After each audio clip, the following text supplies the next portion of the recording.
திரு சாட்டை துரைமுருகன் பேசுகிறத பார்த்து இப்போ எல்லாரும் என்ன கேட்க ஆரம்பிச்சிட்டாங்கன்னா, நாம் தமிழர் கட்சியோட கொள்கை என்ன, கோட்பாடு என்ன? விஜயை எதிர்க்கிறது மட்டும்தான் நாம் தமிழர் கட்சியோட கொள்கை கோட்பாடா? செங்கோட்டையன் சேர்ந்தார், செங்கோட்டையனை விமர்சனம் பண்ணாங்க. அதுக்கடுத்து நாஜிப் சம்பந்தர் சேர்ந்தார், அவரை விமர்சனம் பண்ணுறாங்க.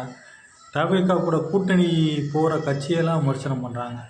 கூட்டணி சேர போகிறன்ற பேசிகிட்டு இருக்க கட்சியை ஃபுல்லாக விமர்சனம் பண்ணுறாங்க. அப்போ நாம் தமிழரோட அஜெண்டா என்ன?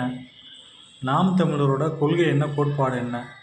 புதிதாக வர்ற கட்சிகளை எதிர்க்கிறது மட்டுமே நாம் தமிழரோட கொள்கையும் கோட்பாடுமாக இருக்குது. ஏன்னா அப்போ கேப்டன் விஜயகாந்த்லேருந்து சூப்பர் ஸ்டார் ரஜினிகாந்த் கட்சி ஆரம்பித்ததுலேருந்து எல்லாத்தையும் புதுசாக கட்சி ஆரம்பிக்கணும் எதுக்கிறதே முழு கொள்கையாக இருந்தவர் தான் திரு சீமான் அவர்கள்.